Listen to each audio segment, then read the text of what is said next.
Bagi bara membara, buru bintang, biarpun kau terlupa diri, demi anak bangsa kau terus berdiri.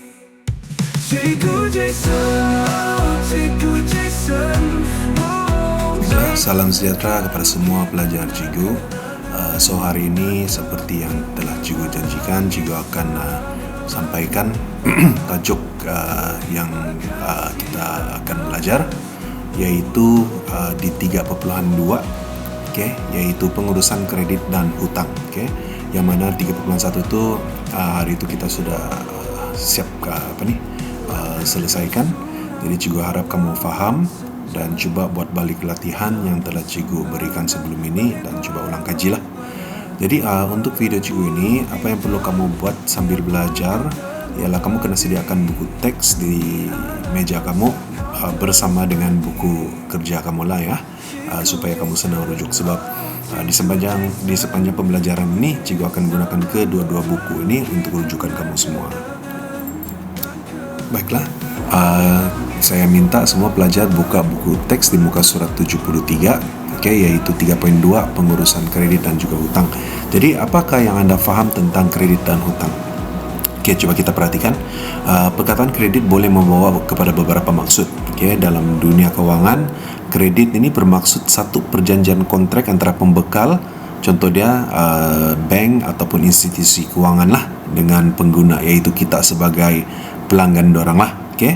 Yang mana pengguna boleh meminjam wang daripada pembekal untuk sesuatu kegunaan atau pembelian dan bersetuju membayar balik dalam satu tempo yang tertentu. Artinya kita tidak perlu bayar cash terus.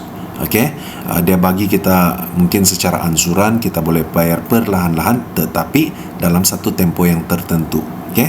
Jadi secara ringkasnya, kredit ialah satu kemudahan penangguhan pembayaran yang diberikan oleh pembekal kepada pengguna lah. Ada di kalangan kita panggil ini sebagai hutang juga lah. Jadi kita coba perhatikan. Masih lagi di muka surat 73 ya. Sebagai contoh, bank menawarkan kemudahan kredit kepada pelanggan dalam bentuk kad kredit. Jika pelanggan ataupun pemilik kad kredit menggunakan kad kredit tersebut dalam suatu transaksi urus niaga, maka bank akan membayar dahulu. Itu dia punya konsep. Sebenarnya bank tolong kamu bayar dulu. Itulah yang saya maksudkan tadi, itu hutang kan. Bank kasih bayar dulu, artinya kamu berhutang dengan bank lah. Jadi maka bank akan membayar dahulu kepada penjual dan pelanggan membayar balik kepada bank dalam suatu tempo tertentu kelak. Jadi dia amat memudahkan kita lah. Kalau kita tidak ada banyak duit, maka untuk membeli barang itu, maka kita boleh gunakan kaedah inilah, yaitu melalui kemudahan kad kredit. Baik, seterusnya masih lagi di muka surat 73 ya. Kredit juga boleh bermaksud jumlah wang yang boleh dipinjamkan. Itulah yang dimaksudkan oleh kredit.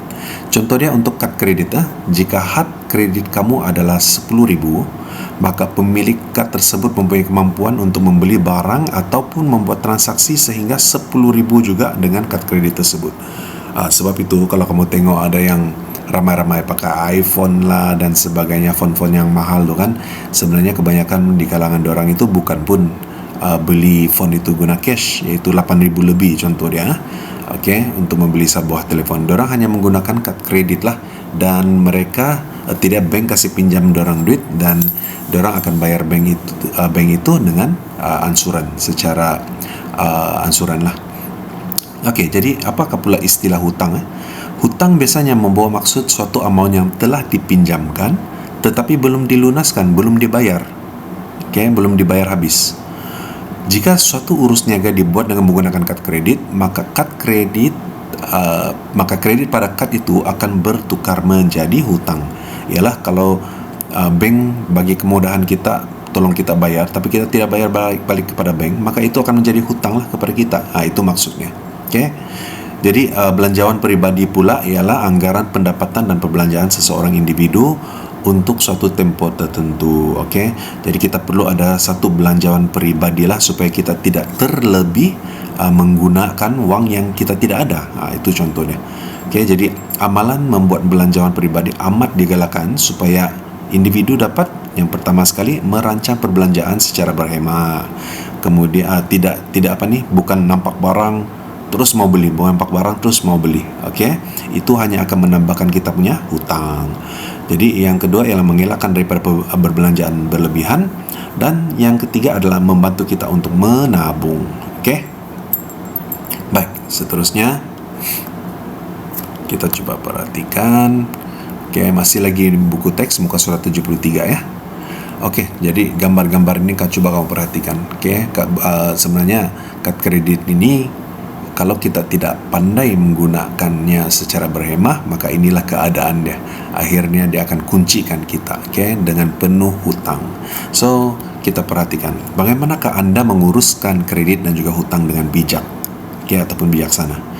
Jadi yang pertama, pengguna kad kredit perlu menjelaskan bayaran hutang dalam tempo yang ditetapkan oleh bank untuk menikmati tempo tanpa faedah. Jadi arti di sini, kalau kita gunakan kad kredit itu untuk membeli barang, kalau kita dapat membayar ansuran dia dalam tempo yang ditetapkan, yaitu tempo tanpa faedah tu, maka kita tidak akan dikenakan sebarang faedah. Ataupun dia tidak akan charge kita lebih. Kita hanya bayar hutang kita lah. Yang kedua ialah membayar hutang penuh yang tertera pada penyata kad kredit. Jadi apa maksud dia ni penyata kad kredit? Baik, setiap bulan, contoh dia kita guna kad kredit kita membeli barang dalam 3-4 kali, maka setiap pembelian kita itu akan dicatat oleh bank. Dan catatan itu, apa yang barang kita beli, berapa duit yang kita guna dan sebagainya, akan di print out oleh bank dan dihantar kepada kita. Dan dia ingatkan kepada kita, inilah jumlah yang kau sudah guna, kami punya kad kredit, duit yang saya sudah tolong kamu bayar kau punya barang, dia bilang tu bank. Jadi kamu kena bayar balik lah. So dia akan kasih keluar satu penyata. Dia akan kasih keluar satu print out dan hantar kepada kamu. Jadi itulah ialah penyata kad kredit. Jadi jumlah minimum yang dibayar oleh pemegang kad kredit memberi peluang kepada bank untuk mengenakan cas atas baki dan juga boleh menyebabkan cas bayaran lewat dikenakan. Ini dia. Jadi apabila kamu sudah menggunakan kad kredit itu pada satu amount tertentu, yang bank bayarkan untuk kamu tu, jadi ada setiap bulan dia ada satu minimum. Ada satu satu amount minimum yang kamu kena bayar. Bukan suka-suka hati kamu bayar, kamu pinjam 10,000, bulan depan saya bayar RM1 lah. Bukan begitu. Tidak boleh. Dia yang tentukan berapa minimum yang kamu kena bayar.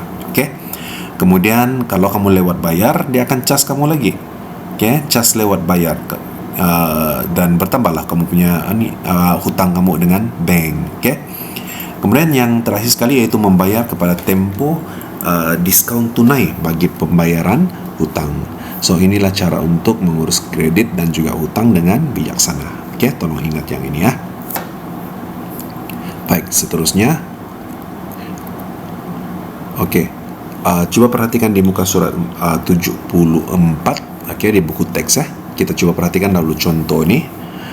Encik Syahid membeli sebuah pendingin hawa ataupun aircon lah. Dia beli aircon yang berharga 3,200 pada 15 Julai 2018. Jadi beliau kekurangan wang tunai sebanyak 1,200. Dia tidak cukup duit lah. Harga aircon tu 3,200, tapi duit dia cukup saja dan masih lagi tidak cukup berapa, 1,200 lagi dia short lah. Kurang. Tapi dia ada kad kredit dari Bank Cemerlang. Jadi beliau juga tahu bahawa kekurangan wang tunai ini boleh dibayar pada hujung bulan tersebut apabila beliau mendapat gaji. Jadi yang tidak cukup ini bolehlah kalau boleh dia membayar hujung bulan lah. Lepas dia dapat gaji. Jadi apakah cara kemudahan kredit yang boleh digunakan oleh Encik Syahid untuk mengatasi masalah kekurangan wang tersebut? Dan yang B, Nyatakan kelebihan dan kelemahan cara pembayaran yang Anda nyatakan dalam jawaban A. So, kita tengok dulu jawaban A. Apa cara kemudahan kredit yang boleh digunakan oleh Encik Syahid?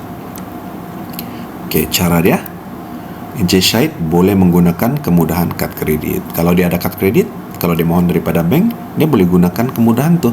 Jadi ini telah akan membantu dia untuk mendapatkan penghawal dingin itu terus walaupun dia tidak cukup cash.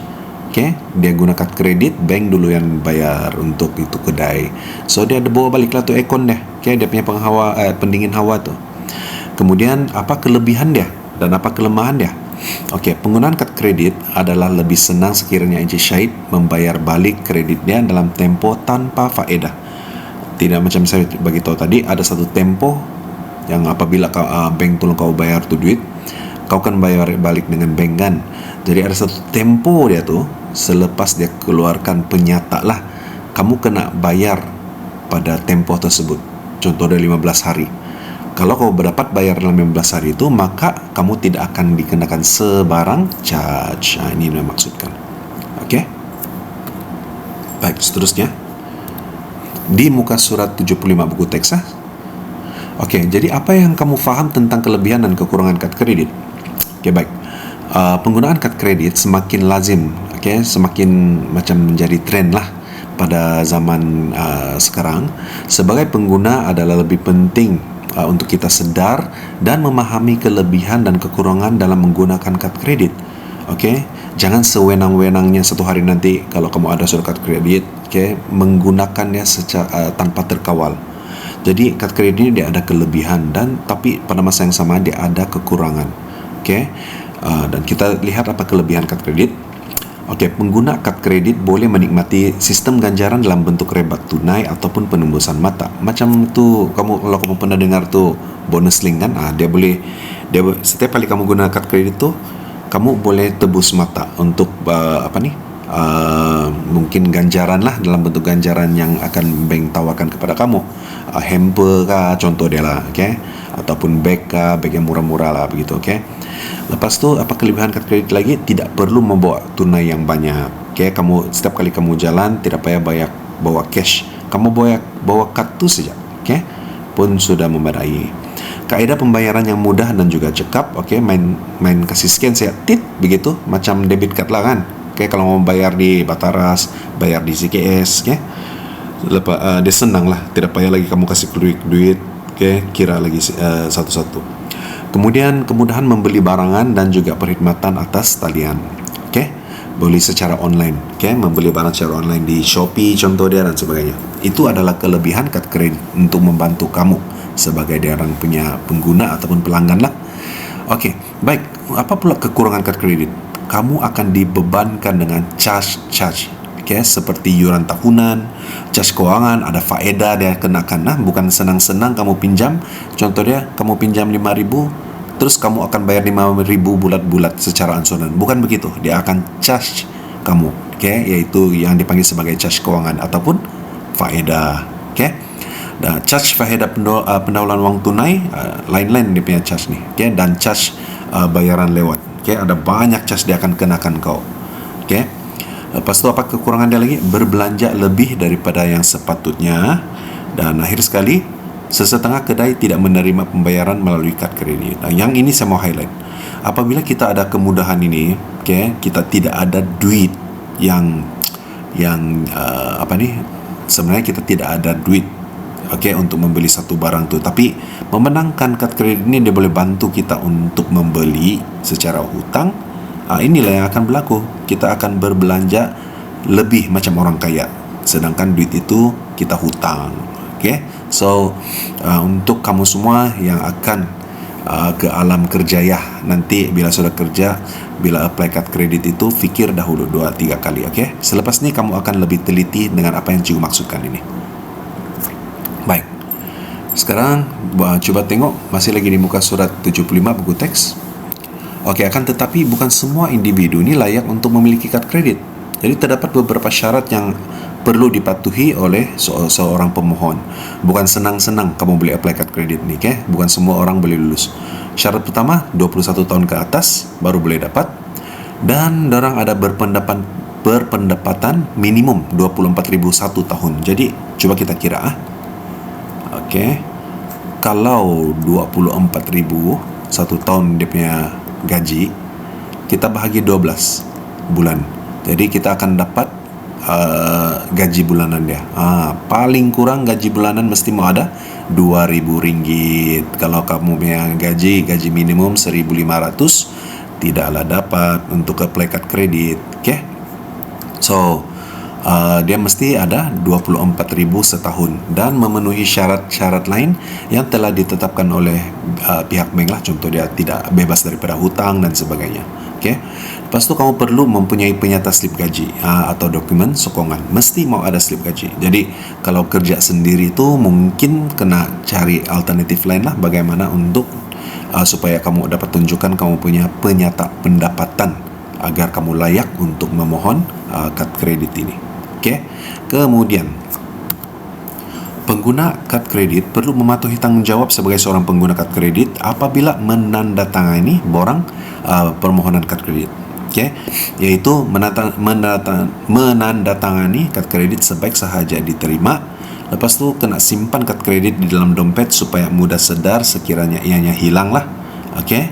Lepas tu tidak memberikan butir-butiran kad kredit kepada orang yang tidak dikenali, sebab mereka boleh menyalahgunakan kad kredit kamu. Beli barang guna kad kredit kamu. Ini banyak berlaku. Okey, banyak sangat berlaku. Lepas tu hafal nombor PIN dan tidak mencatat nombor PIN di belakang kad. Jangan kamu gunakan satu nombor PIN yang kamu hafal lah. Jangan catat di mana-mana. Okey, kalau tidak, bila orang dapat kad kredit tu, dorang nampak ada PIN number di belakang, senang-senang lah dorang kasih beli barang. Okay? Sama macam debit card juga, kena guna PIN number. Okay? Lepas tu semak urus niaga dalam penyata kad kredit yang diterima pada hujung bulan. Mesti mau cek kamu punya print out tu yang saya cakap tadi kan. Bank akan print kepada kamu punya kredit berapa sudah ataupun kamu punya hutang berapa sudah dengan bank. Okay? So kamu mesti mau semak lah. Okay? Okay, baik. Yang ini pula adalah latihan dalam buku kerja. Okay, jadi sekarang saya minta kamu buka buku kerja pula. Sila buka di muka surat 35. Kita perhatikan latihan yang ini. Jadi soalan dia, tentukan sama ada penggunaan kad kredit diuruskan dengan bijak bagi setiap situasi berikut. Bulatkan ya bagi penggunaan yang bijak dan tidak bagi penggunaan yang tidak bijak. Okay, so yang pertama, Cik Rozi menggunakan lebih daripada satu kad kredit dalam satu masa. Artinya dia ada banyak kad kredit. Adakah ini langkah yang bijak?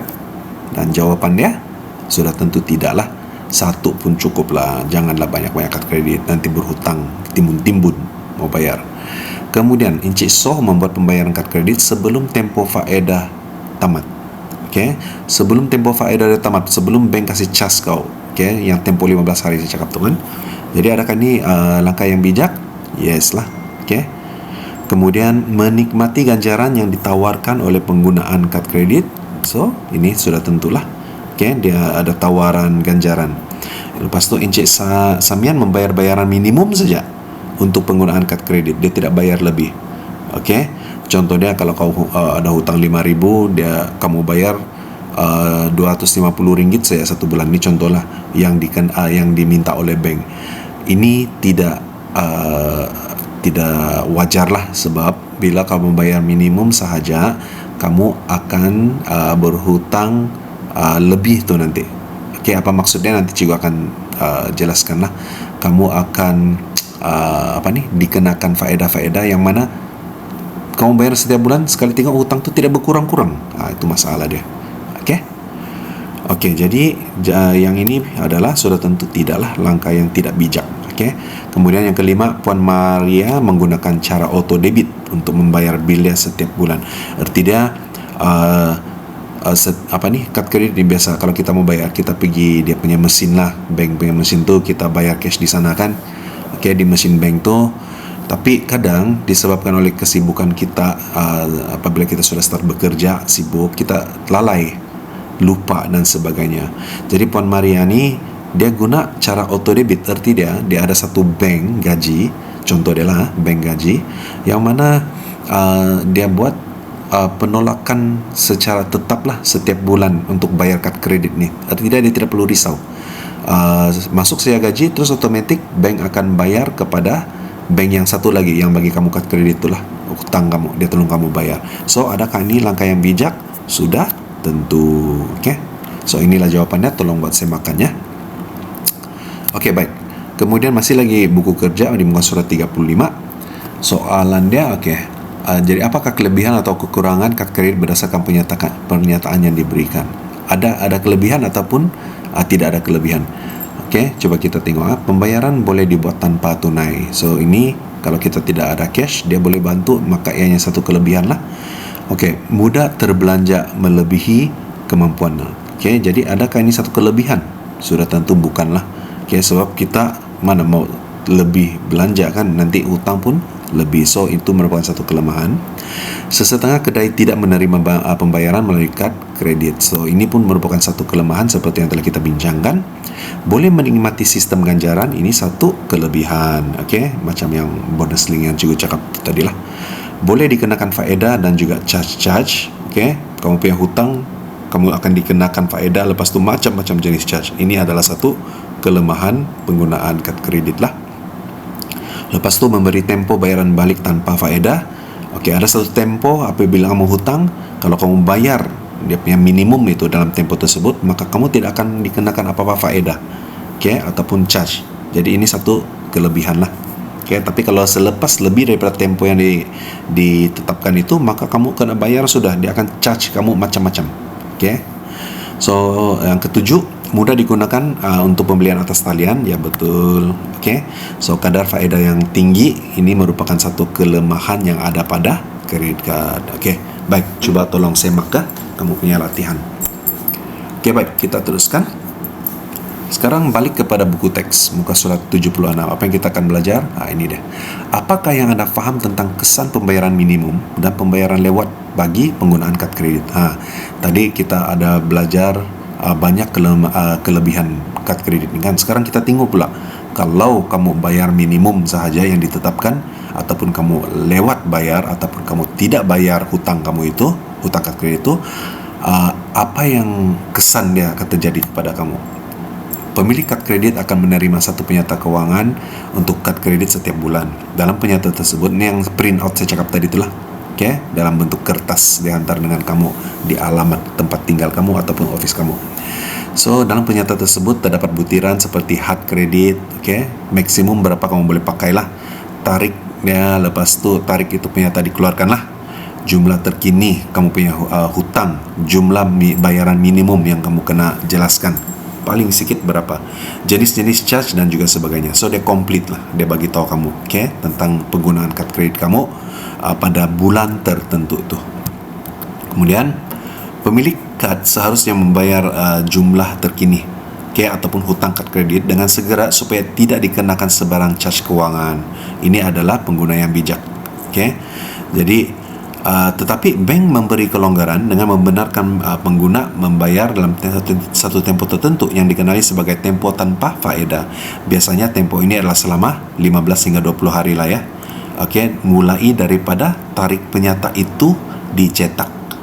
Tidak yang print out itu bila dia start dicetak, daripada situ 20 hari kamu mesti bayar untuk elakkan kamu dikenakan faedah ataupun charge-charge tertentu lah. Okay, kalau lebih daripada 20 hari ini, artinya kamu lewat bayar sudah. Lewat bayar, macam-macam charge yang akan dikenakan. Okay, kemudian untuk menikmati keistimewaan ini setiap bulan, pemilik kad seharusnya menjelaskan semua baki akhir penyata kad kredit ataupun membuat bayaran minimum dalam tempo tanpa faedah. So, bayaran minimum biasanya adalah 5%, okay, daripada jumlah baki akhir penyata kad kredit ataupun minimum RM50. Arti dia 5% ni, okay, kita akan buat satu pengiraan yang ringkas.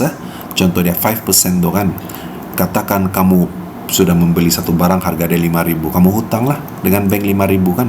Jadi kalau 5% tu minimum dia kamu kena bayar bulan-bulan, berapa lah itu? So kita darab dengan 5 shift peratus.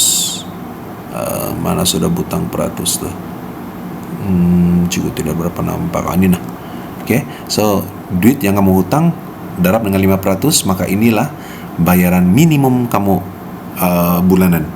Okey, jadi tidak RM5,000 kamu pinjam, bulan-bulan kamu minimum kamu bayar 250. Dan kamu ingat lagi cikgu cakap tadi, kalau kamu bayar ini sahaja, dia tidak akan bantu kamu melangsaikan hutang RM5,000 ini. Okey, malahkan mungkin dia akan bertambah dari bulan ke bulan. Okey. Baik, seterusnya. Okey, sila buka di buku teks muka surat 76. Jadi apakah yang anda faham tentang kesan pembayaran minimum dan juga pembayaran lewat bagi penggunaan kad kredit?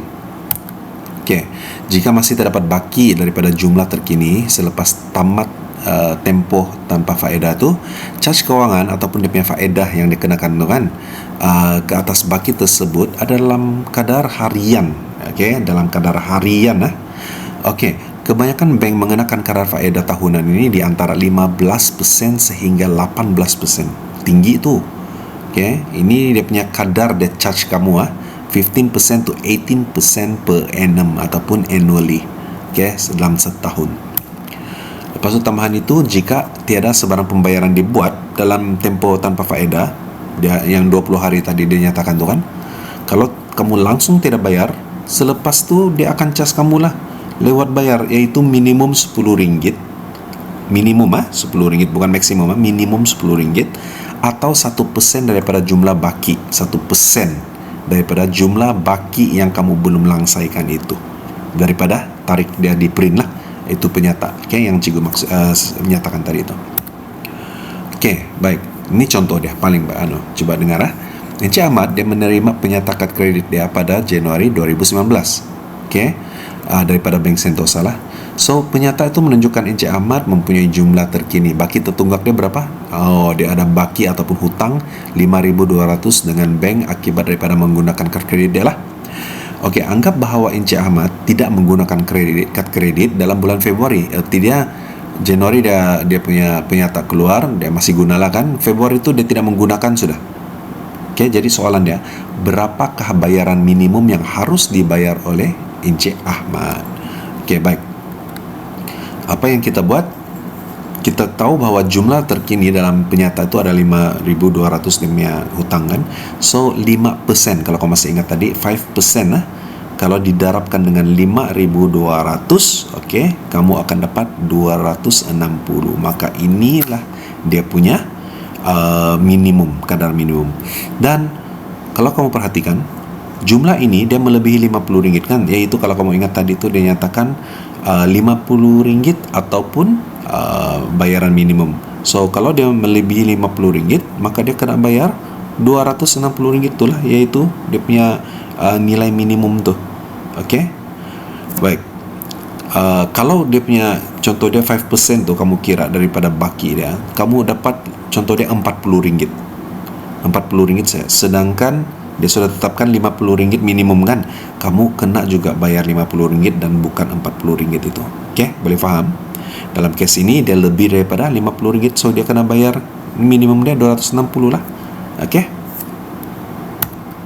Okey, baik.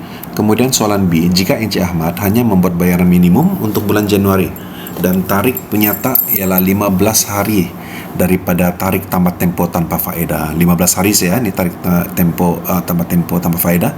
Jadi dia tanya, berapakah baki penyata bulanan Februari untuk Encik Ahmad? Okey, yang ini kita akan fikirkan dia punya proses kira-kira. Baik.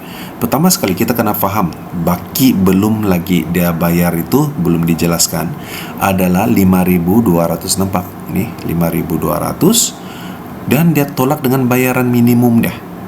Okey, bayaran minimum dia iaitu 260. Jadi berapa lagi baki hutang dia dalam bank? Iaitu 4,940. Okey, sebab kita anggap Encik Ahmad dia bayarlah. Okey, dia bayar bayaran minimum masih dalam tempoh 20 hari, iaitu hari ke-15 kan. Okey, so dia tidak akan dikenakan faedah. Jadi tempoh dikenakan cas kewangan adalah 15 hari, iaitu kita ambil 15 bahagi 365 hari, iaitu setahun. Ini adalah cara pengiraan dia, tolong ingat. Jadi ini adalah tempoh dia lah. Jadi faedah yang dikenakan, cara untuk kira dia punya faedah itu ialah ambil dia punya baki yang belum dijelaskan itu, yaitu 4.940 selepas ditolak dengan bayaran minimumnya. Kita darabkan dengan dia punya kadar, yaitu 18% setahun, dan juga dia punya tempoh kita anggap 15 hari daripada tarik tambah tempoh tanpa faedah, bahagi dengan 365 hari. Okay? So kita akan dapat, kalau kita masukkan dalam kalkulator, dan kalau kita cuba kirakan, dia beginilah. Macam mana dia dapat? Okey, RM4.940 didarab dengan 18% kan? 18%. Okey. Darab lagi dengan 15, tapi perkan dengan 365 hari. Ini wajib Okey, wajib. So jawapan dia adalah RM36.54. Nampak? Ini samalah ini. Okey, itu cara dia. So macam mana pula untuk kira baki terkini? Baki tertunggak dia tu dalam bulan Februari. Jadi dia akan ambil baki yang belum dijelaskan ini ditambah dengan faedah yang dikenakan pada bulan tersebut. Okey, pada bulan Februari itu. Ini untuk bulan Februari March lain lagi. Jadi kita tambah, maka kita akan dapat inilah baki baru dia. Okey. RM4.976.54. Jadi kalau kita perhatikan, dia hutang 5.200, dia bayar minimum 260. Tapi pada akhirnya bukan bulat-bulat ini lagi baki dia akhirnya tengok. Okey, ada lebihan RM36.54 lagi dia kena bayar pada bulan tersebut. So inilah yang kita tidak nampak apabila kita mau bayar kad kredit Okey, kenapa saya sudah bayar begini tapi tidak berkurang begitu. Okey. So macam mana untuk kira? Ini sama juga macam yang Cikgu ajar sebelumnya, yaitu PRT kan. Kalau kamu perhatikan sebenarnya kalau kita belajar sebelum ini, PRT, P itu ialah dia punya principal kan, R itu ialah dia punya rate. Nampak? Ini principal, ini rate, dan inilah tempo kan. Konsep dia sama, tapi lain dia punya perwakilan untuk P dan R dan T. Cikgu letak saya begini supaya kamu ingatlah, ya, senang kamu ingat kenapa dia darab begitu. Seterusnya C. Jika Encik Ahmad terlupa membuat sebarang pembayaran pada bulan Januari, artinya dia tidak bayar Januari lebih daripada tempoh yang tidak dikenakan cas faedah itulah, apakah baki penyata bulan Februari dah? Bayangkan dia tidak bayar hutang kad kredit tu. So cuba kita tengok baki yang tidak bayar tu ialah 5.200 lah, kekal kan, tidaklah tolak apa-apa, bayar minimum. Tempoh dikenakan cas kewangan ialah 15 hari. Okey. So macam biasa, tempoh T tu dia mesti 15 bahagi dengan 360 lah. Okey. Jadi cara untuk mengira faedah yang dikenakan berdasarkan kepada 5.200 yang tidak berkurang nih, yang tidak bayar. Darab 18%, darab lagi dengan demi tempo 15 bahagi dengan RM365. So dari kita boleh kira dengan menggunakan kalkulator. Jadi 5.200. Kemudian darab dengan 18% kan, shift peratus, darab dengan 15 per 365. So jawapannya adalah ini RM38.47 kalau dibundarkan. Nampak nih? Okey. So ini satu. Ini adalah faedah yang dikenakan. Okey. Jangan lupa ini adalah faedah yang tetaplah. Jangan lupa dia akan cas kamu lewat bayar. Macam mana mau cas kamu lewat bayar? Dia akan cas 1% daripada jumlah baki belum dijelaskan dengan kamu punya faedah yang dikenakan. Okey, ini cas tambahan lagi. Jadi macam mana mau kira nih? 1% daripada kita kira 1% darab dengan jumlah ini, yaitu kamu punya baki dalam bank tambah dengan faedah yang dia sudah kenakan kepada kamu. Okey. So kirakan jadi RM52.38 ekstra kamu kena bayar selain daripada faedah yang dia kenakan. So jumlah bila dia tidak bayar Januari itu, tiba-tiba Februari dia dapat penyata, apa jadi dia punya penyata jumlah dia 55.200 ditambah dengan dia punya faedah yang dikenakan, tambah lagi dengan cas lewat bayar, akhirnya dia punya hutang bertambah kepada RM5.290.85. Nampak? Padahal baki dia sepatutnya adalah 5.200. Kalau dia tidak bayar satu bulan itu, dalam untuk 5.200 tu, satu bulan itu hampir RM100 secara lebih dia mau bayar. Dia punya hutang bertambah, bukan dia bayar, dia punya hutang bertambah. Bayangkan, so credit card ni agak bahaya kalau kita guna dan kita tidak bayar. Bear in mind, right? Baik. So cikgu simpulkan faedah kad kredit itu adalah baki belum dijelaskan, darab dengan kadar cas setahun. Yang ini kamu boleh catat di buku kerja kamu lah. Didarab dengan tempo dikenakan cas kewangan lah. Kalau 15 hari maka 15 per 365 hari. So tetaplah. So kita ambil contoh, sila buku kerja muka surat 36 kamu. Kita tengok latihan itu. So Cik Edna mempunyai baki tertunggak kad kredit sebanyak RM720. Bank mengenakan cas kewangan atas baki yang belum dijelaskan pada kadar 18% setahun. So Cik Edna hanya membuat bayaran minimum. Ingatkan, tadi cikgu pernah cakapkan, bayaran minimum tidak membantu kamu mengurangkan hutang kad kredit kamu, ya. Tolong ingat. Untuk bulan ini, dan tarik menyata ialah 15 hari daripada tarik tamat tempo tanpa faedah. Hitung bayaran yang perlu dibuat oleh Cik Edna pada bulan hadapan, iaitu pada bulan berikut dia lah. Jadi untuk soalan ini, berapakah bayaran yang dia bayar pada bulan hadapan tu, kita kena kira dahulu dia punya bayaran minimum, iaitu 5%, kan? Masih ingat 5% ke atas dia punya baki tertunggak dalam kredit card lah. So 5% dia adalah RM36. Tapi ingat, kalau dia punya 5% bayaran minimum dia kurang daripada RM50, dia tetap kena bayar RM50 dan bukannya RM36 ni. Itulah syarat yang dinyatakan oleh bank. Kamu tidak boleh bayar kalau dia kurang daripada RM50. So mesti bayar minimum 50. Jadi ini yang saya maksudkan tadi itulah. Bayaran minimum ialah 5% daripada jumlah penyata ataupun RM50, mana yang lebih tinggi. Baik, kemudian bayaran minimum dia ialah RM50. Jadi baki belum dijelaskan itu ialah dia ambil berapa dia punya hutang kad kredit itu, iaitu RM720 dalam kad kredit itu, mesti ditolak dengan kamu bayar, kita anggap si Cik Edna ni dia bayar minimum lah RM50, kan? Jadi baki dia adalah RM670 lagi. Dan faedah, jangan lupa, ini adalah baki dia bayar minimum RM50. Jadi ada faedah yang akan dikenakan. Jangan lupa, kad kredit ni mesti ada faedah. Jadi cara untuk kirakan faedah itu ialah dia ambil dia punya baki yang belum dijelaskan tu, PRT, iaitu ini adalah P dia, kan? Lepas tu rate dia ataupun kadar dia adalah 18%, darab dengan 15 per 365 hari. Yang ini tetap. Yang ini adalah tetap 15 per 365 hari. Jadi kirakan dalam kalkulator. So kita cuba macam mana dia dapat. Cuba tengok.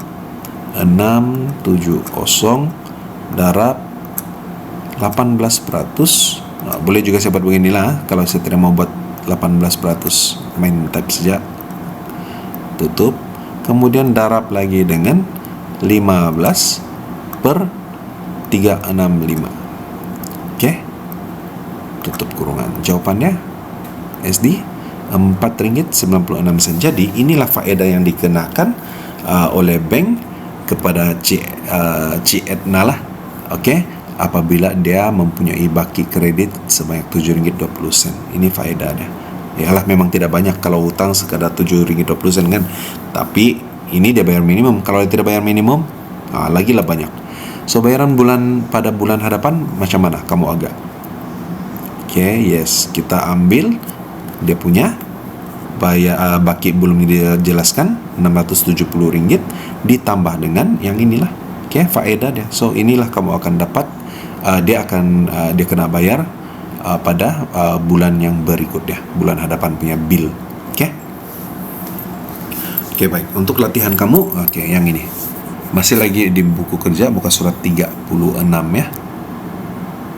Okey, mari kita baca. Puan Filza membeli sebuah mesin basuh yang berharga Rp1.640 dengan menggunakan kad kredit. Pada bulan Mac, dia hanya membuat bayaran minimum sahaja selepas mendapat penyata pada bulan Mac, dan tarik penyata ialah 15 hari daripada tarik tamat tempoh tanpa faedah. Okay?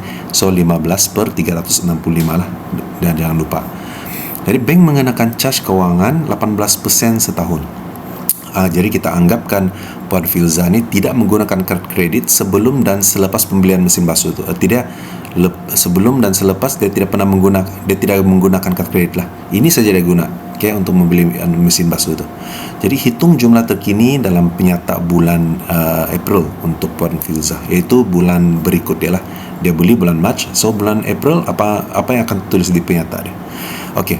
So yang ini yang cikgu mau kamu ingat, okey. Dia punya faedah, macam mana bank kenakan faedah ke atas kad kredit itu lah. So kita tahu bahawa baki belum dijelaskan adalah 1.640 lah. Okay, ini yang dia hutangkan, dia beli guna kad kredit itu mesin basuh. So bayaran minimum dia kita kena kira dahulu berapa. Kita anggap Puan Filza akan bayar kita tengok dulu ni lah, bayaran minimum dia adalah 5% kan. Ingat lah, ini adalah tetap 5%. Okay, 5% daripada jumlah dia punya hutang. So okey, mungkin ada yang tidak tahu, cikgu buat beginilah. Boleh juga kamu buat 5 shift persen darab dengan 1.640. Jawapan dia adalah RM82.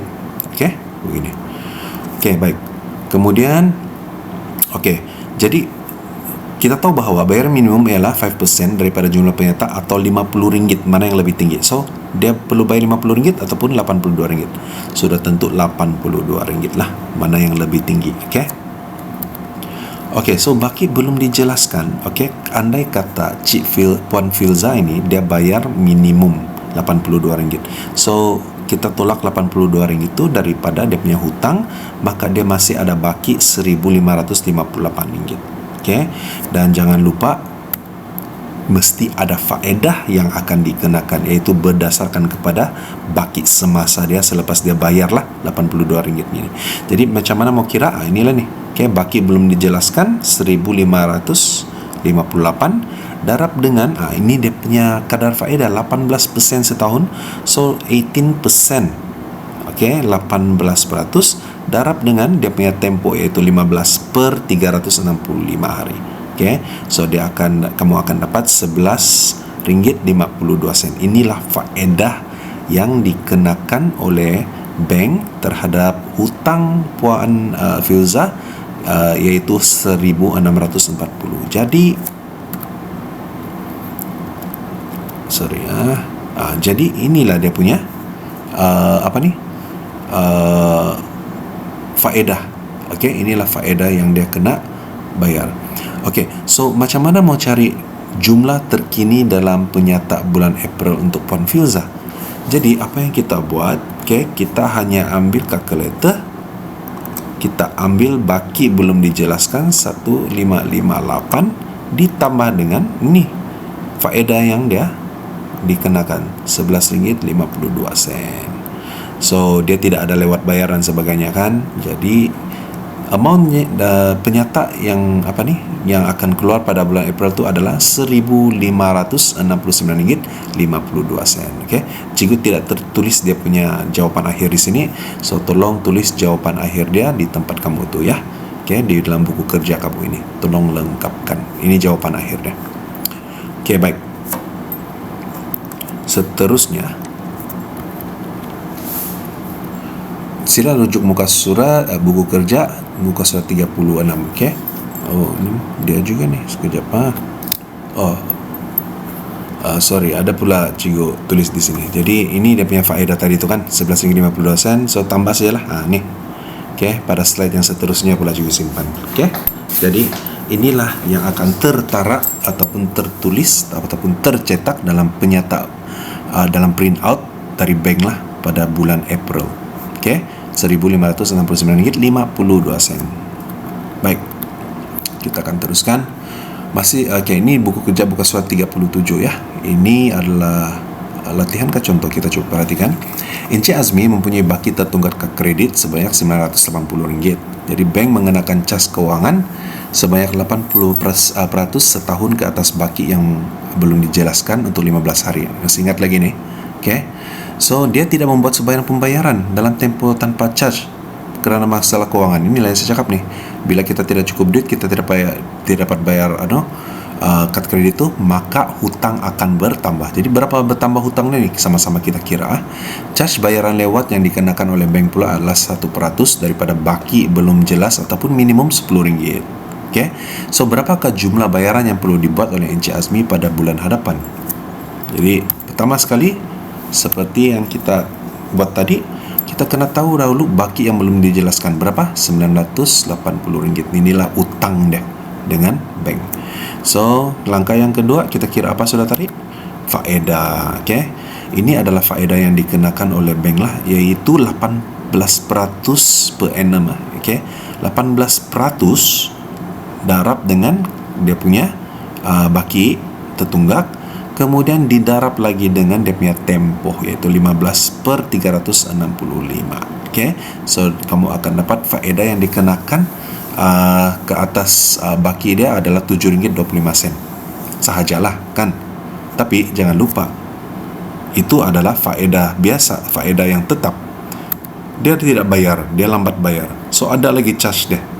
Okay? Itu 1% ke atas baki, jumlah baki dengan faedah yang dikenakan. Okay? So berapa sudah nih? Tekanlah kalkulator. 1%. Okay? Boleh cuba tekan kalkulator. So 1% didarab dengan hasil jumlah ni lah. Okay, 980 tambah dengan RM7.25. Maka akhirnya dia akan dapat inilah RM9.87 kalau dimudahkan. Yang mana dia punya ni, kamu tengok ini adalah bayaran, cas lewat bayaran, dia kurang daripada RM10 kan. Dia sudah bagi tahu, okay, ke apa ni, macam mana pun walaupun dia kurang RM10, dia tetap kena bayar minimum sebanyak RM10. Ini dia. Okey. Tetap RM10. Okey. Sebab dia sudah ditetapkan oleh bank. Jadi, berdasarkan kepada maklumat ini, tolong ingat Okey. Soalan dia, berapakah jumlah bayaran yang perlu dibuat oleh Encik Azmi pada bulan hadapan tu? Okey, cas lewat bayar dia RM10 tadi, maka jumlah bayaran dia pada bulan berikut dia tu adalah, ini adalah baki dia 980, cas faedah dan cas lewat bayar RM10. Maka inilah dia punya bayaran yang perlu dibuat oleh Encik Azmi pada bulan hadapan. Okey. Senang saya, balik-balik begitu saja kan. Ini adalah contoh dalam buku kerja tu. So, cikgu coba jelaskan saya. Baik, seterusnya ini pula adalah latihan Okey. So, Encik Cheng membeli sebuah komputer berharga RM3,128 dengan menggunakan kad kredit pada bulan Jun. Dia tidak membuat sebarang pembayaran balik pada bulan Jun dan tarik penyata ada 15 hari daripada tarik tempoh tanpa faedah. Jadi bank mengenakan cas kewangan 18% seperti biasalah kan, dan lewat bayarnya 1% daripada baki tertunggak ataupun minimum RM10. Jadi soalan pertama, berapakah jumlah baki tertunggak Encik Cheng pada bulan Julai? Dia beli ini ialah pada bulan Jun So bulan Julai berapa dia punya baki tertunggak? Sama seperti tadi.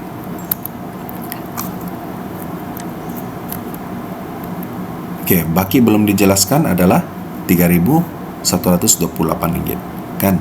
So faedah yang dikenakan ialah kita ambil nih, darab dengan 18%, darab dengan 15/365 tetap So inilah dia punya faedah saja daripada hutang dia ni.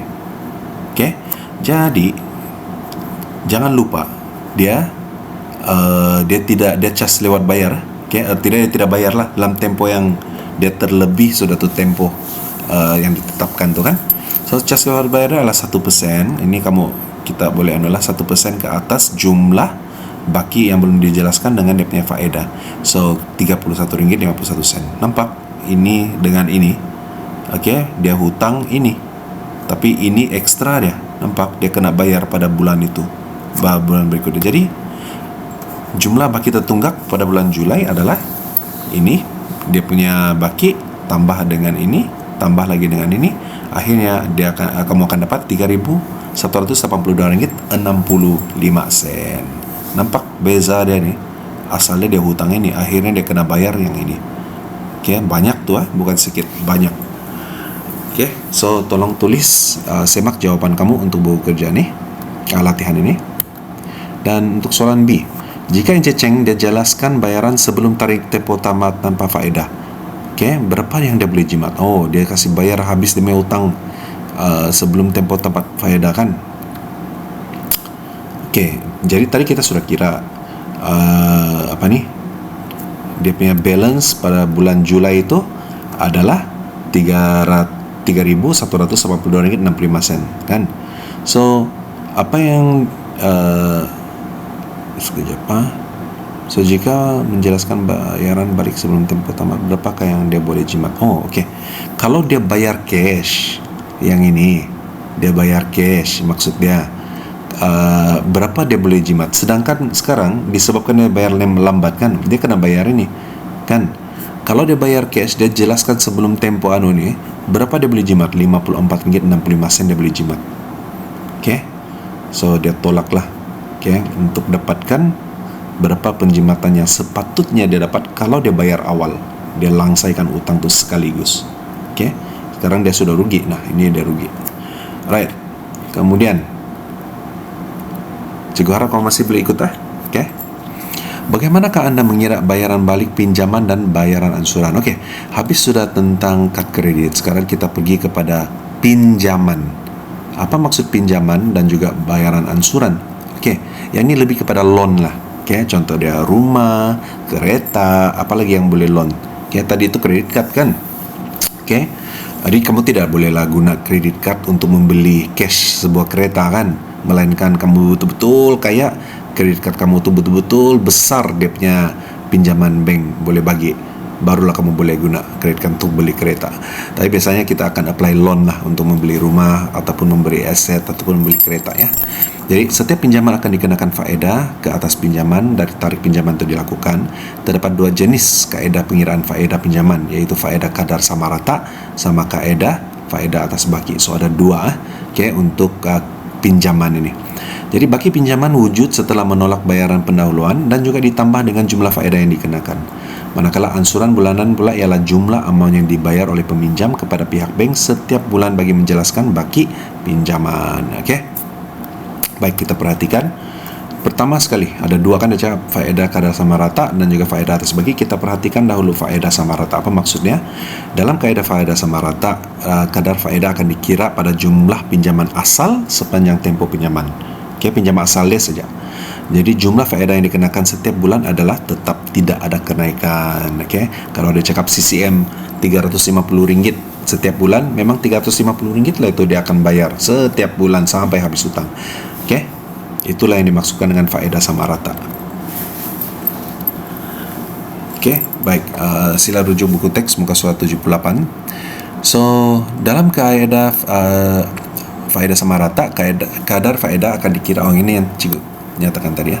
Jadi dalam buku kerja kamu juga ada diberikan satu formula macam mana cara untuk mengira. Ini adalah daripada buku kerja kamu mengira jumlah bayaran balik, yaitu E ialah jumlah bayaran balik bagi suatu pinjaman. Macam mana kita mau kira? Adakah kita pinjam 100.000 daripada bank untuk membeli kereta, dan 100.000 itu juga yang kita akan bayar balik bulat-bulat kepada bank? Sudah tentunya tidak. Ada dia punya cara pengiraan, dan ini dia. Sebab dia ada kadar faedah, ada interest. Jadi tolong ingat formula ini kena hafal lah. Okay, A ataupun jumlah bayaran balik adalah sama dengan P, iaitu principal, tambah dengan PRT. Okay, sekali lagi principal darab dengan kadar faedah, darab dengan tempoh masa dia dalam tahun. Okay. Baik. Okay, kita rujuk kepada buku teks, muka surat 78. Okay, kita tengok contoh 18 di sini. Okay, dalam buku teks tu. Puan Lim, dia membeli sebuah kereta bernilai RM80,000 secara kredit ataupun secara loan lah. Okay, secara loan lah. Beliau membayar bayaran pendahuluan sebanyak 10%. Ini cikgu pernah bagi tahu kamu. Kalau kamu beli kereta tu RM80,000, kamu kena bayar bayaran muka ataupun deposit dahulu. Okay? Okay, bank tidak akan kasih pinjam kamu bulat-bulat RM80,000 untuk kamu beli kereta. Kamu kena bayar sedikit duit untuk itu kereta, barulah bank kasih bayar yang baki dia. Okay, so beliau membayar bayaran pendahuluan sebanyak 10% dan bakinya dibayar secara ansuran selama 6 tahun. So kadar faedah sama rata yang dikenakan oleh bank setahun adalah 4%. Ini adalah kadar faedah dia. Jadi soalannya, berapakah jumlah bayaran balik dan bayaran ansuran bulanan yang perlu dibayar oleh Puan Lim? Okey, penyelesaiannya, kita tahu bahawa jumlah pinjaman dia, harga kereta dia adalah RM80,000. Jadi bank suruh daripada RM80,000 ni, bank cakap kau bayar 10%. 10% ialah RM8,000 lah daripada RM80,000. Macam mana mau kira? Senang aja. Keluarkan kalkulator. Okey. RM80,000 kan, bank cakap saya tidak boleh kasih pinjam kau ni. Saya boleh kasih pinjam kau 90% sahaja daripada duit ni. Okey. Jadi kau bayarlah 10% tu. 10% tu darab dengan RM80,000 darab dengan 10%. Jawapan dia adalah RM8,000. Inilah cara dia dapat. Okay? Jadi jumlah pinjaman yang bank akan berikan kepada dia hanyalah RM72,000.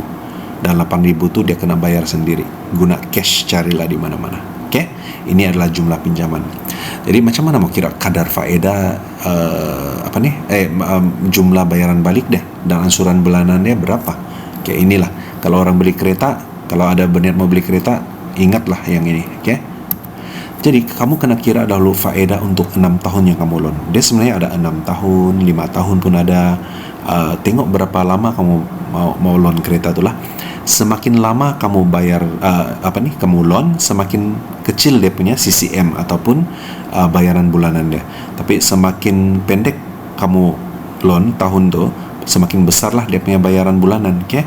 Cuma itulah, kalau kamu loan 9 tahun, lamalah kamu berhutang tu, baru habis bayar tu kereta.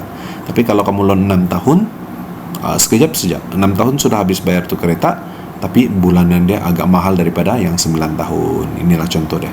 Okay? Jadi faedah untuk 6 tahun kita kira dulu. Ambil dia punya, ini sama jugalah PRT kan, 72,000 yang bank loan tu, okay, bagi dengan dia darab 4%. Ini adalah yang bank kenakan lah, dia punya faedah. Darab dengan 6 tahun, maka kamu akan dapat RM17,280. Apa ini? Ini adalah bank kasih pinjam kamu 72,000. Kan? Kamu kena bayar balik ekstra. Selain daripada 72,000 ni, kamu kena bayar balik ekstra RM17,280. Jadi berapa hutang kamu sama bank? Ini dicampur dengan inilah. Itulah kamu punya hutang. Padahal kan bank pinjamkan 72,000 saja. Ini dia punya ekstra kamu kena bayar. Okay? Tapi tidaklah bank suruh kamu bayar sekaligus kan. Dia bagus. Okay? Yang ini saya highlightkan seperti PRT lah. Okay? Guna konsep itu. Jadi jumlah bayaran balik dia keseluruhan, dia loan 72,000 saja. Tapi campur ni ekstra, maka akhirnya dia berhutang dengan bank 89,000. Dekat 90,000. Jauh kan tidak beza dia? Jauh kan? Okey, baik. Jadi bayaran ansurannya macam mana? Sudah dapat ni, kalau kau bayar ansuran, kenapa dia membahagi dengan 72,000? Okey, kamu tidak boleh bahagi bayaran ansuran dengan 6 tahun. Okey, sebab kalau kau bayar ansuran 6 tahun, arti dia kamu sedang mengira ansuran tahunan, bukan ansuran bulanan. Mana ada ansuran tahunan kalau bayar kereta, bulan-bulan kau bayarkan. Jadi apa yang perlu kamu buat ialah kamu kena bahagikan dengan 72 bulan. Macam mana 72 bulan ni boleh dapat? Okey, dalam setahun ada 12 bulan, betul? So 12 bulan dia loan 6 tahun. Itu dia caranya. Jadi akan dapat 72 bulan. Kalau dia loan 9 tahun, 12 darab 9 tahun. Kalau dia loan 8 tahun, 12 darab dengan 8 tahun. Dan seterusnya lah. Jadi jawapannya, berapa CCM dia nih? Berapa dia punya bulan dia bayar kereta tu? 1.241 bulan. Sampailah berapa tahun dia bayar? Sampai habis utang nih? Sampai 6 tahun. Jadi kalau kamu loan 9 tahun, kuranglah bulanan kamu daripada ni. Tapi lama lah, 9 tahun baru habis kan. Dan bunga dia pun lebih tinggi. Bunga dia pun lebih tinggi. Ataupun dia punya faedah tu lebih tinggi lah. Baik. Kita teruskan di muka surat buku teks 78. Yang ini, Encik Azlan membuat pinjaman peribadi sebanyak 10,000. Ini pinjaman peribadi. Dia tidak beli apa-apa. Dia loan duit daripada Bank Mulia dengan kadar 4% setahun. Tempoh bayaran balik dia adalah 7 tahun. Jadi berapa ansuran bulanan dia? Senang saja kan? Jadi ambil yang ini juga formula dia.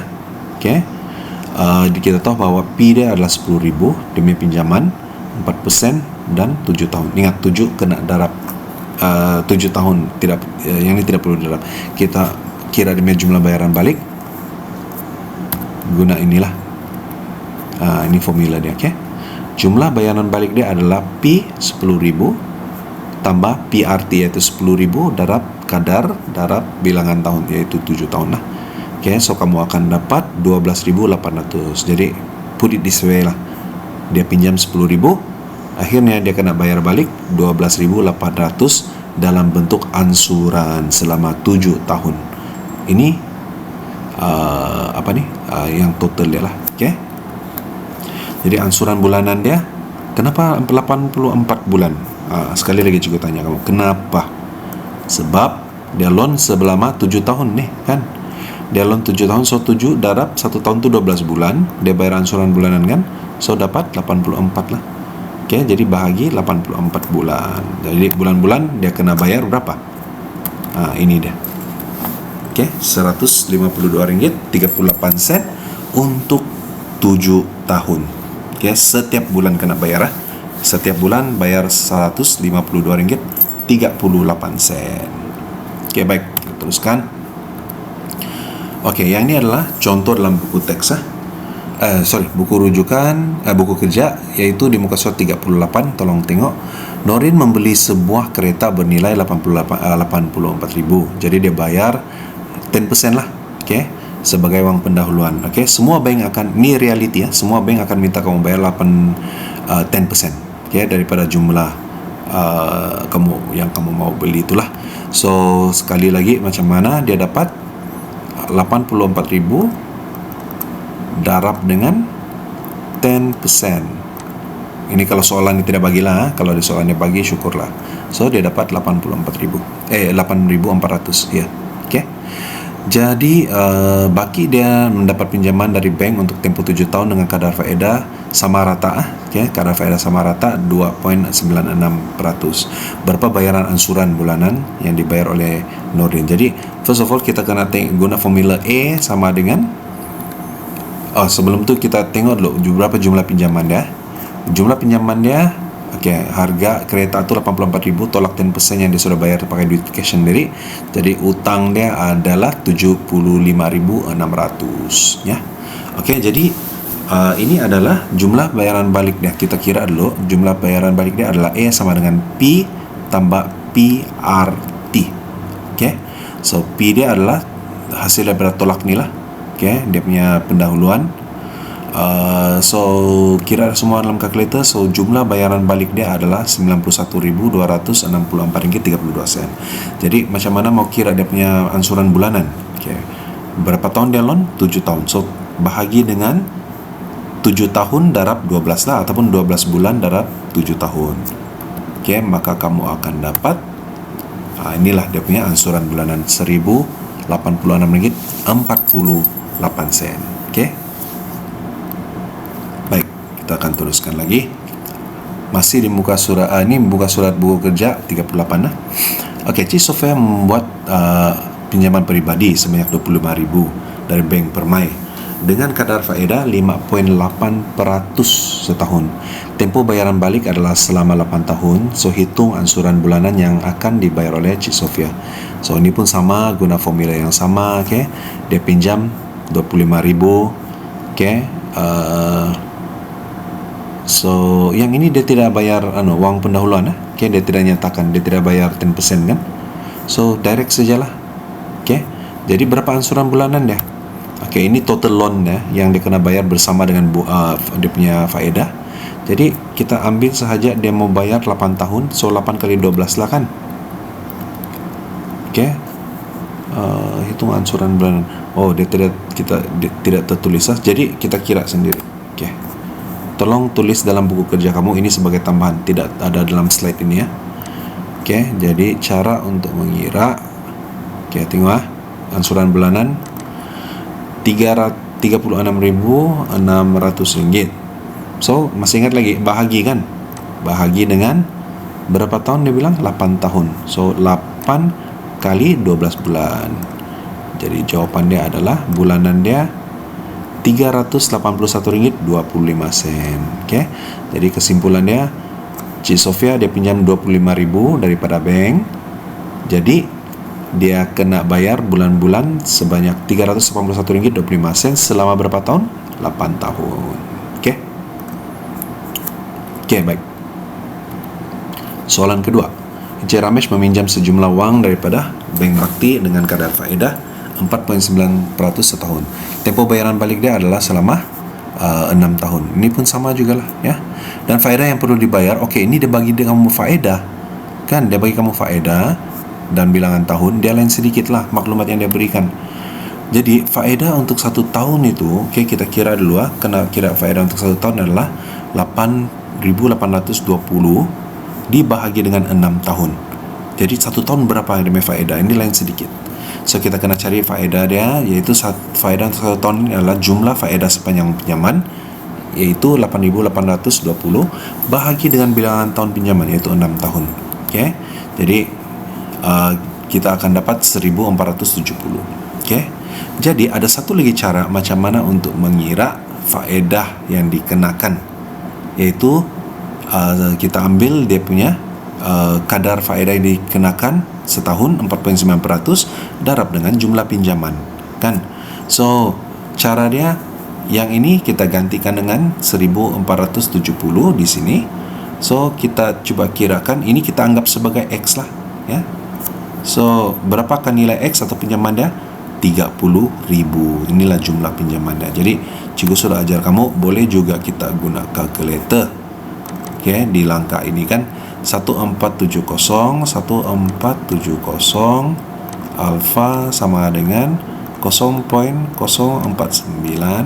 darab dengan kita mau tahu X dia kan. So shift calculate. Okay, solve for X, jangan tengok yang ini ya. Solve for X ialah kan, so 30,000. Nampak? Okay, sama sejarah. Okay, so selesai soalan itu. Kemudian sila rujuk buku kerja muka surat 39. Ini lain lagi ya. Encik Yusuf membuat pinjaman sebanyak 64,000 untuk membeli sebuah kereta. Selepas 9 tahun dia bayar balik semua pinjaman dia. Ini dia punya jumlah pinjaman. Jadi hitung kadar faedah. Ini terbalik maklumat soalan dia. Okay, dia lain daripada soalan lazim yang kita buat tadi lah. Jadi berapa dia punya kadar faedah? Itu R. Dia suruh kira dia punya R. Jadi kita tahu bahawa faedah sama rata ini dia kira beginilah. Dia punya bayaran balik habis tu adalah ini tolak dengan 64,000, iaitu dia punya jumlah pinjaman. So ini adalah faedah yang dikenakan kepada Encik Yusuf selama 9 tahun. Okay? Jadi katakan R ialah kadar faedah yang sama rata. Okay? Jadi kalau kita masukkan ke dalam formula, sebelum itu kita cari dulu kadar faedah untuk 1 tahun dia macam yang tadi. Okay, ambil faedah sama rata ini bahagi dengan 9 tahun dia loan. So 1 tahun tu dia bayar RM1,792 kan. Kemudian kita masukkan ke dalam formula yang ini. Okay, iaitu faedah untuk 1 tahun adalah sama dengan faedah pinjaman didarab dengan jumlah pinjaman yang dimohon itulah. Oke, so ini adalah formula dia. Jadi untuk mencari R, pindah-pindahkan sahaja sehingga dapat R lah, ataupun untuk cek jawapan untuk lebih mudah guna kalkulator, cikgu pernah ajar kamu, yaitu dari sinilah 1792 alfa sama dengan, so kita tidak ada R, kita guna X lah, per 100. Oke, kemudian darab dengan 64.000. Oke, so shift calculate, ada kamu solve untuk X, ini jangan tengok, tekan sama dengan 2.8% nih, sama. Oke, R sama dengan 2.8%. Oke, baik. Jadi kesimpulan dia, maka kadar faedah sama rata yang dikenakan adalah 2.8%. Oke. Oke, baik, kita teruskan. Oke, macam mana pula, ada dua tadi kan faedah, ada dua faedah tadi kan, yang kita belajar. Satu faedah sama rata, yang ini faedah atas baki. Ini kalau ada bank kenakan faedah atas baki ini, arti dia memang dia charge lebih tinggi lah. Macam mana dia boleh charge lebih tinggi? Oke, selain daripada faedah sama rata, bank juga menawarkan faedah atas baki untuk sesetengah jenis pinjaman. Dalam kaedah faedah atas baki, jumlah faedah setiap bulan yang dikenakan ke atas pinjaman bergantung kepada jumlah baki pinjaman. Dia kira by month lah. By month, atas bulan lah. Okay? Dia dikira atas bulan. Oleh kerana terdapat bayaran angsuran setiap bulan, jumlah baki pinjaman berkurangan, dan dengan itu jumlah faedah yang setiap bulan juga akan berkurangan. Namun perlu diingatkan bahawa setiap angsuran yang dibayar per setiap bulan itu, keutamaan diberikan untuk menjelaskan jumlah faedah bulan tersebut, dan kemudian baki selebihnya digunakan untuk menjelaskan baki jumlah pinjaman tersebut. Arti dia settle bulan demi bulan baki dah. Okey, dikira baru lah baki pinjaman ini. Oh, ini lagi dahsyat dah. Okey, baik, kita tengok faedah atas baki. Macam mana cara pengiraan dia? Kalau tadi faedah sama rata, formula dia A sama dengan P tambah dengan PRT kan. Yang ini coba kita perhatikan. Encik Harit membuat pinjaman peribadi sebanyak 10.000 daripada Bank Mulia dengan kadar faedah 6% atas baki. Ini kata kunci dia. Okey, ini kata kunci dia, atas baki. Dia ada tulis. Ini sejak beza dia dengan soalan sama rata tadi ya. So, tempoh bayaran balik pinjaman adalah selama 7 tahun, manakala angsuran bulanan dia adalah 150. Jadi, hitung jumlah faedah yang perlu dibayar oleh Encik Harit bagi 3 bulan pertama. Okey, bagaimana cara untuk mengira faedah yang dikenakan untuk Encik Harit dalam 3 bulan yang pertama? Kita kira dahulu bulan pertama dengan menggunakan PRT. Okey. So, prinsipal dia punya pinjaman adalah 10.000, darab dengan R dia 6%, darab dengan 1/12, sebab dia kira bulanan kan. So, dia 1/12 bulan lah. Okay, ini dia punya tempoh. Right? Memang sudah tetap lah. Okay, kalau dia guna yang ini. So, RM50. Kamu kira kamu akan dapat faedah pertama. Ini faedah dia 10.000 yang pinjam, dia punya faedah dikenakan adalah RM50 untuk bulan pertama. Jadi jumlah pinjaman pada akhir bulan pertama tu 10.000 tambah 50 lah. Jadi inilah jumlah pinjaman pada akhir bulan pertama. Okey. Baki selepas bayaran angsuran bulan pertama, sebab dia sudah dia memang tetap sudah bayar. Ni lah kan dia cakap sini, angsuran bulanan dia RM150. Jadi baki dia selepas tolak dan angsuran dia untuk bulan pertama adalah 9.900. Nampak? Okey, ini adalah baki baru dia selepas dia bayarlah. Okey, dia punya angsuran. Kemudian kamu kena kira untuk bulan kedua. Saya boleh cakap 3 bulan kan? Ini bulan pertama. Bulan kedua, masih ingat berapa baki dia tadi? 9.900. Okey. So kita ambil berdasarkan kepada baki ini pada bulan yang pertama, bukan lagi 10.000 pada yang ini sudah. Jadi pengiraan dia sama juga PRT. Okey. P dia bukan sudah 10.000, 9.900. So darab dengan 6%, darab dengan 1/12. Maka untuk faedah bulan kedua ini, macam mana mau cari dia punya jumlah pinjaman untuk akhir bulan kedua? 9.900 tambah dengan yang ini dia punya faedah. So ini adalah baki baru dia, berkurang tapi tidak banyak, berkurang lah. Okay?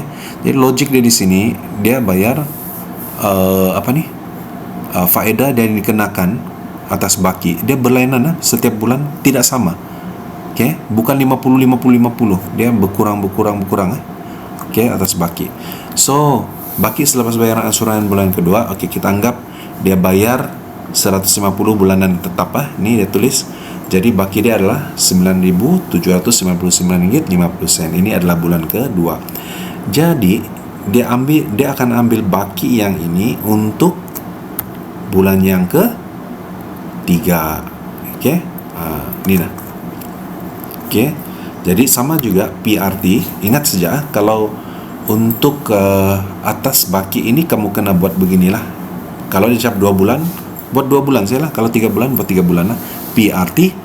So darab, okey, dapat sudah RM49 faedah untuk bulan ketiga. Dan jumlah pinjaman bagi akhir bulan ketiga ini sama juga, ambil balik dia punya jumlah baki pinjaman tambah dengan dia punya faedah, kamu akan dapat RM9,848.50. Okey.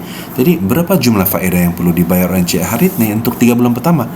Kamu kena jumlahkan semua faedah bagi setiap bulan tu lah yang kamu kira tadi. Berapa sudah tu tadi? Ini dia. Sekejap mana sudah ni baki. Ni sorry, dia belum lagi ini baki selepas angsuran pertama. Ini dia punya baki akhir Okay. So dia punya jumlah faedah yang perlu dibayar ini dah. Pada bulan yang pertama RM50, bulan kedua RM49.50, dan bulan yang ketiga inilah. Okay. So jumlahkan semua, kamu akan jawab soalan dia, iaitu jumlah faedah yang perlu dibayar oleh Encik Harit bagi 3 bulan yang pertama. Okey. Kalau dia tanya berapakah baki selepas angsuran selepas 3 bulan, ini baki angsuran dia. Okey, bergantung dengan jawapan apa yang dia minta. So agak susah, tapi cuba buat latihan dan ulang kajilah. Okey, cari banyak-banyak soalan yang seumpama ini. Okey. Jadi kita rujuklah balik kepada buku kerja lah pula, muka surat 39. Cik Nora dia buat pinjaman RM20,000 dari sebuah bank, kadar faedah dia 4.5%. Tempoh bayaran balik dia 8 tahun, manakala bulanan dia adalah sebanyak RM275. Berapakah jumlah faedah yang perlu dibayar oleh Cik Nora bagi 2 bulan pertama? Ini buku kerja, tolong lengkapkan Jadi faedah macam yang tadi, PRT RM20,000 darab 4.5% kan, darab dengan 1/12. Nampak sama saja, semua mesti sama.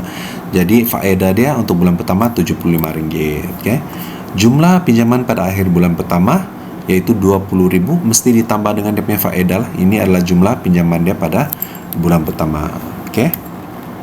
Jadi baki dia selepas tolak dengan, jangan lupa tolak dengan dia punya dia punya bayaran angsuran ini. Jadi akhirnya baki dia hanya tinggal RM19,800. Okay.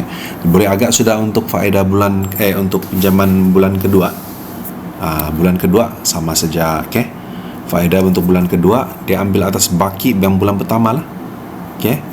So darab dengan 4.5 berdarab dengan 1/12. Okay, akan dapat faedah bulan kedua.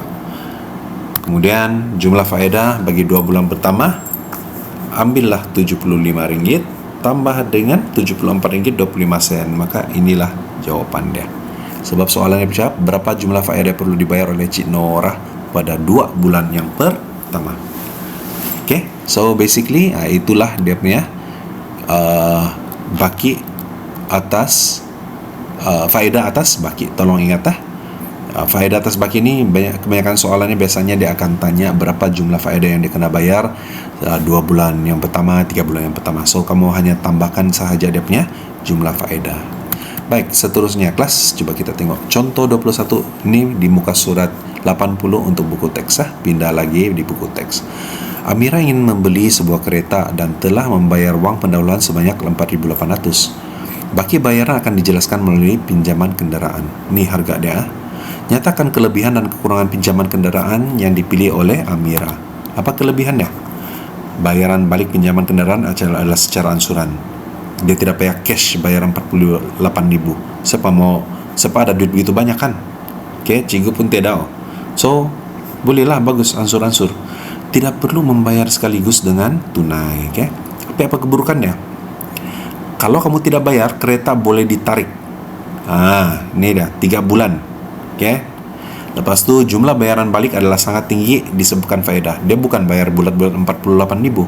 Dia akan bayar lebih daripada 48.000 kalau kamu minta loan ataupun pinjaman daripada bank. Okey. Tolong ingat Baik. Ini muka surat 80 juga. Ini contoh 22. Encik Vincent mula berkhidmat sebagai seorang guru kerajaan dengan pendapatan dia 2,800 satu bulan. Beliau membuat keputusan untuk membeli sebuah kereta baru untuk ulang-alik daripada rumah ke tempat kerja dia.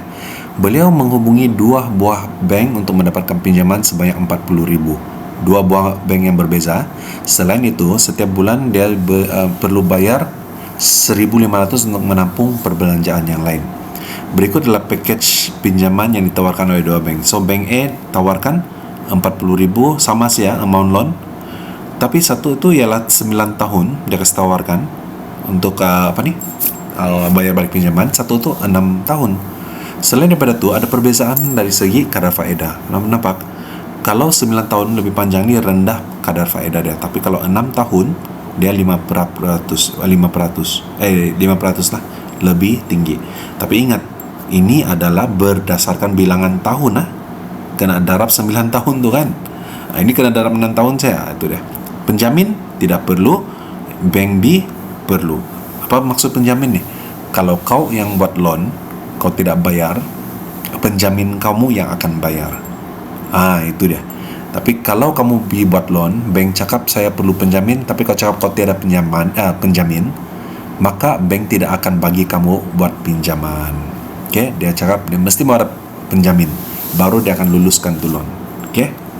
Jadi kemukakan cadangan kepada Encik Vincent bank mana yang paling sesuai cakap untuk loan kereta dia. Jadi kamu buatlah pengiraan kan. Ni, bank A dengan bank B. So bank A kira-kira dia punya jumlah bayaran bayaran balik adalah 56,200. Okey. So bahagi dengan bilangan bulan, CCM dia RM520. Okey. 37 sen. Untuk bank B pula lepas dikira-kira 72 bulan iaitu 6 tahun kan, 12 kali 6 jadi dapat RM722.22. Jadi apa kesimpulannya kamu dapat nih? Ini 9 tahun loan ini 6 tahun saya loan Encik Vincent harus memilih bank A kerana bank A mengenakan faedah lebih rendah berbanding dengan bank B. Betul, 45% ya. Namun tempoh bayaran yang berlainan menyebabkan amount faedah yang perlu dibayar adalah berbeza. Oleh itu, Encik Vincent boleh juga memilih bank B. Okey. Kalau erti dia, kalau kamu mau panjang dia punya tahun, memanglah kadar faedah dia rendah kan. Okey. Tapi ingat 9 tahun tu kau bayar CCM ini, bukan 6 tahun, 9 tahun. Banyak tu kamu bayar. Tapi yang ini 6 tahun saja, memang tinggi bayaran bulanan, tapi kau bayar 6 tahun saja. Kan, dan dia punya kadar faedah dia of course tinggi lah. Okay? Kalau makin pendek tahun kamu loan, makin tinggi dia punya faedah dia. Okay? So itulah kesimpulannya. Baik, akhir sekali saya ingat inilah yang last kan, buku kerja muka surat 41. Sila buka, kita cuba buat latihan ini. Hitung jumlah faedah yang dikenakan jika pembelian secara ansuran. So far, kalau beli cash 4,800, sepala yang ada kan. Kalau ansuran dia RM250 untuk 24 bulan. Okay. Jadi berapa faedah yang dikenakan jika pembelian secara ansuran lah. Jadi kamu sudah belajar faedah. Okay. Jumlah ansuran dia adalah RM250 dalam 24 bulan, iaitu RM6,000 sebenarnya kamu kena bayar kalau bayar ansuran. Jadi kalau kamu tolak dengan cash, faedah yang kamu kena bayar tu 1,200 lebih, ada lebihan. Sekali lagi ya, ini kan kalau kamu bayar cash 4,800, tapi kalau kamu bayar installment ataupun ansuran bulanan, dia lebih tinggi tau. Okay, yaitu RM6,000. Cash 4,800. Jadi berapa pinjamatan kamu kalau mau bayar cash? 1,200. Tapi kalau bayar ansuran memang begitulah. Kalau kamu bayar ansuran, of course dia tidak akan bagi kamu bulat-bulat 4,800 kamu bayar, tidak akan. Dia akan kira kamu faedah lah dan sebagainya. Okay? Jadi kadar faedah yang dikenakan R, kita coba cari ya, yaitu 4.800 harga sofa itu darab dengan berapa peratus dia kenakan? Darab dengan 2 tahun kan? Oke. So jawabannya adalah sama dengan 1.200. Jadi kalau kamu mau cari R, boleh pindah-pindahkan dapatkan R, tapi boleh gunakan calculator untuk cek ataupun dapatkan jawaban dari sini pun lah. Boleh sudah. So 4.800 darab dengan pecahan alfa X di bawah dia adalah 100 dan didarab dengan 2